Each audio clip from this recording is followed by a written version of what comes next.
এখন সুবিশাল নদীৰ বুকুৰ মাজত মই এই মুহূৰ্তত থিয় হৈ আছো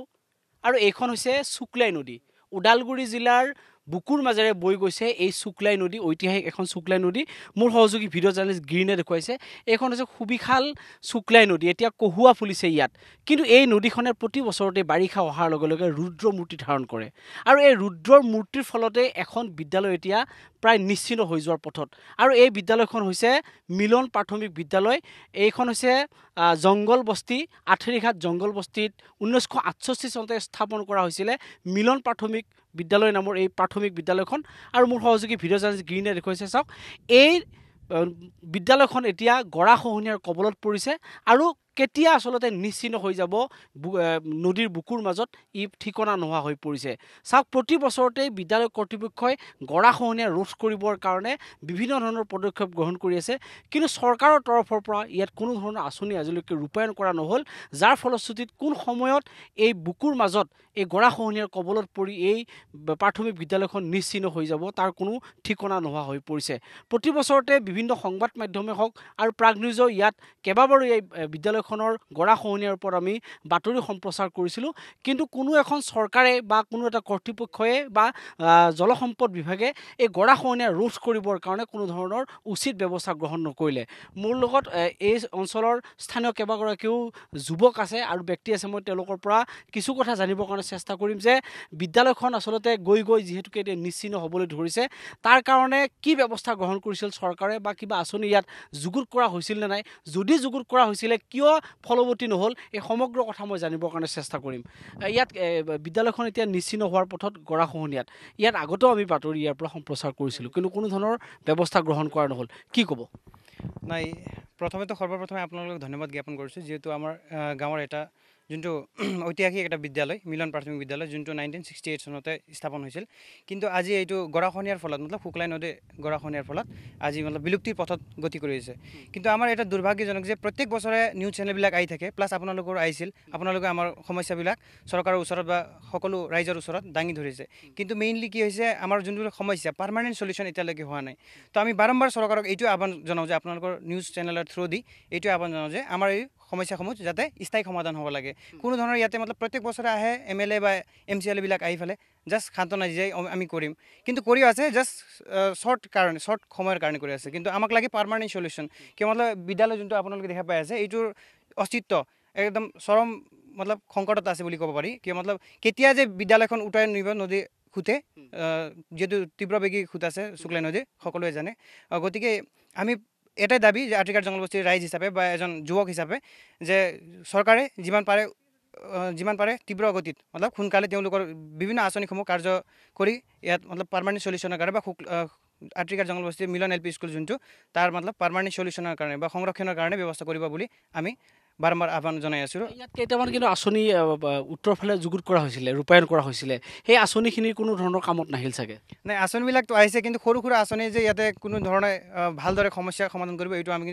ভাবাও নাই কেতিয়াও আৰু ভাবিবও নোৱাৰোঁ কিয়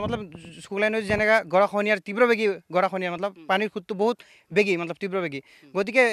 এইবাৰ যদি ভালকৈ বানপানী অহা নাই বুলি আমি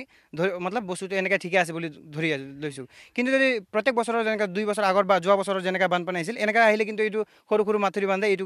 কোনো কামতে নাহিব বুলি আমি ডাইৰেক্টলি ক'ব পাৰোঁ আৰু নদীখন কিমান দূৰত আছিলে নদীখনটো বৰ দূৰত আছে আপোনালোকে দেখি আছে যোনটো বননিবিলাক আছে তাৰ ইফালে আছিল কিন্তু এতিয়া চাওক ডাইৰেক্টলি খোলাকৈ নদীটো ডাইৰেক্ট ইফালে ৰাস্তাৰ ফালে আহি গৈছে বা মিলন LP স্কুলৰ ফালে আহিছে আৰু পশ্চিম ফালে যোনটো এটা ৰাস্তা আছে যোনটো শুক্লাই আৰু জংগল বস্তি আপোনাৰ চোৱালা সংযোগী এটা ৰাস্তা একমাত্ৰ ৰাস্তা পকীপথ এইটো যাতে শুক্লাই নদীৰ বুকুত যাবই আৰু এনেকুৱা হৈ গৈছে বেছি দিন নাই আৰু এগৰাকী জ্যেষ্ঠ ব্যক্তি আছে মই তেওঁৰ পৰা জানিব বিচাৰিম দাদা কি ক'ব আপোনালোকৰ এখন ঐতিহাসিক পুৰণি বিদ্যালয় 1968 চনতে স্থাপন কৰা হৈছিলে কিন্তু আমি জানিছোঁ যে বহু দূৰত এই নদীখন এটা সময়ত অৱস্থান কৰিছিলে বৈ গৈছিলে বহু দূৰত প্ৰায় ইয়াৰ পৰা 1 কিলোমিটাৰ দূৰত এতিয়া আহি বিদ্যালয়খনৰ ওচৰ পালেহি কোনো ধৰণৰ গৰাখহনীয়া ৰোধৰ কাৰণে ব্যৱস্থা গ্ৰহণ নকৰিলে বা প্ৰতিকাৰৰ ব্যৱস্থা গ্ৰহণ নকৰিলে চৰকাৰক কি ক'ব আৰু মূল সমস্যাটো এতিয়া কি হৈছে মই আৰু কি ক'ম এতিয়া আমাৰ আঠেৰিঘাট জংগল বস্তিৰ মিলন প্ৰাথমিক বিদ্যালয় আমাৰ বহুত কষ্টৰে আমি এইটো বিদ্যালয়টো আমি বনাইছিলোঁ কিন্তু নদীৰ কাৰণে আমি থাকিব পৰা নাই সেনেকৈ আগতো ইয়াতে পানী ওপৰত বহি পেলাই ভালেখিনি আমাৰ ছাত্ৰ ছাত্ৰীৰ চাউল দালি চব ভিজি পেলাই 3-4 বস্তা চাউল নষ্ট হৈ গ'ল সেইটোৰ আমি জনাইছিলোঁ চৰকাৰক। তাৰপিছত আকৌ সোমাইছিল গোটেই পাকঘৰ চাকঘৰ গোটেই একেবাৰে স্কুলত বহুত কমচে কম 6 ইঞ্চি মানে প্লেট মাটি বালা মাটি সোমাইছিল, সেইটো ছাত্ৰ ছাত্ৰীয়ে ওলাইছিল। আৰু এই জেগাটো পাৰটো বহুত দূৰত আছিল, ইয়াতে এটা ফিল্ড আছিল, বহুত ডাঙৰ এটা গছৰ আছিল গৰু গাই গৰু চৰোৱাৰ কাৰণে। নদীটো সেই মাজত গৈ আছিল, ইয়াতে গাছ গছনিও আছিল, খেতি বাতি আছিল, বহুত ৰাইজৰ খেতি বাতি কৰি আছিল, গতিকে বহুত দূৰত আছিল। আহি চৰকাৰক কিমান ক'লোঁ, দুৰ্গা বড়ো আছিল তেতিয়া MLA হেৰি AGPৰ, তেতিয়াও কৈছোঁ, তেওঁ দিয়া দুৰ্গা বড়োই দিয়া এইটো স্কুল। মানে এইটো অসম গণ পৰিষদৰ প্ৰথম যেতিয়া 1985 চনত চৰকাৰ আহিছিলে তেতিয়াৰ পৰা ইয়াত সমস্যাই দেখা দি আছে। দি আছে, হয়, তেতিয়াৰ পৰাই দি আছে। তেতিয়াৰ পৰা আজি 40 বছৰমান ধৰি একো ব্যৱস্থা একো কৰা নাই। খালি আহি পেলাই চাই পেলাই গুচি যায়, একো নাই, ধৰা ধৰি কোনো নাই, একো নাই। একেবাৰে এইবাৰ নদী অহা নাই, যোৱাবাৰ যেনেকৈ নদী আহিছিল তেতিয়াতো বহুত মানুহ আহিছিল ইয়াতে গাড়ী লৈ। এইবাৰ তেওঁক যেতিয়া কওঁ তেতিয়া কৈছে নাই, ইয়াতেতো কোনো এটা মানে বাজেটেই নাই বুলি কৈ দিলে। আমাৰ MLAও আহিলে, আমাৰ কুমলী বাইদেউ আহিছিল, আমাৰ নেশ্যনেও আহিছিল বা আৰু ইঞ্জিনিয়াৰহঁতেও আহিছিল, কিন্তু ইয়াতে কোনো এটা বাজেট নাই আমাৰ,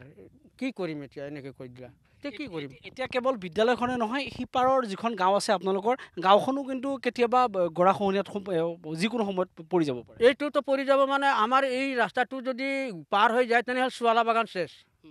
গাঁৱটো চেছটো চোৱালা বাগানো চেছ, এনেকৈ অৱস্থাত আছোঁ। কিন্তু খুব তাৎপৰ্যপূৰ্ণ কথা যে 1985 চনতে যেতিয়া অসম গণ পৰিষদে প্ৰথমবাৰৰ কাৰণে ৰাজ্যত শাসনত আহিছিলে, তেতিয়াই দুৰ্গাদাস বড়োৰ দিনতেই, ইয়াত পানেৰীৰ তেতিয়া বিধায়ক আছিলে দুৰ্গাদাস বড়ো, তেতিয়াৰ দিনতে এই বিদ্যালয়খনৰ আন্তঃগাঁথনিৰ কাম কৰা হৈছিলে। তাৰপাছত বিদ্যালয়খনে কোনো ধৰণৰ নতুন আন্তঃগাঁথনিৰ কামো নাপালে। তাৰ বিপৰীতে ইয়াৰ পৰা সুদূৰত যে য'ত কহুৱা ফুলি আছে, মোৰ সহযোগী ভিডিঅ' জাৰ্নেলিষ্ট গ্ৰীণে দেখুৱাইছে, য'ত এতিয়া কহুৱা ফুলি আছে, সেই কহুৱা ফুলি থকা সেই স্থানেৰে আচলতে এই শুক্লাই নদীখন বৈ গৈছিলে। কিন্তু এতিয়া ক্ৰমান্বয়ে পশ্চিমফালে আহি এতিয়া বিদ্যালয়খনৰ কাষ চাপিছেহি। ইয়াত সৰু সুৰা দুই এটা আঁচনি ইয়াত যুগুত কৰা হৈছে, কিন্তু এক প্ৰকাৰৰ ক্ষীৰতী গাই বা কামধেনুত পৰিণত হৈছে বুলি ক'ব লাগিব। কেৱল এই গৰাখহনীয়া ৰোধৰ নামত কিছুমান সৰু দুই এটা আঁচনি ইয়াত ৰূপায়ণ কৰা হৈছে, আৰু কেৱল ইয়াৰ পৰা ধনখিনি হ্ৰাস কৰাৰ এটা প্ৰতিযোগিতাত নামি পৰিছে বুলি ক'ব লাগিব। কিন্তু ইয়াৰ জৰিয়তে এটা স্থায়ী আচলতে যে এই গৰাখহনীয়া ৰোধ কৰিবৰ কাৰণে এটা স্থায়ী সমাধান কৰিব লাগে, তাৰ কিন্তু কোনো ধৰণৰ ব্যৱস্থা জলসম্পদ বিভাগৰ হাতত নাই, বা কোনো এটা চৰকাৰ বা কোনো এগৰাকী জনপ্ৰতিনিধিয়ে ব্যৱস্থা গ্ৰহণ নকৰিলে। অৱশেষত এতিয়া সংবাদ মাধ্যমৰ বাৰে কাষ চাপিবলগীয়া হৈছে তেওঁলোকে, কাৰণ সংবাদ মাধ্যমৰ বাহিৰে তেওঁলোকৰ গত্যন্তৰ নাই, কাৰণ তেওঁলোকৰ এই মৰমৰ বিদ্যালয়খনক তেওঁলোকে যিকোনো প্ৰকাৰে ৰাখিব লাগিব, তেওঁলোকৰ গাঁওখনক যিকোনো প্ৰকাৰে সুৰক্ষা দিব লাগিব।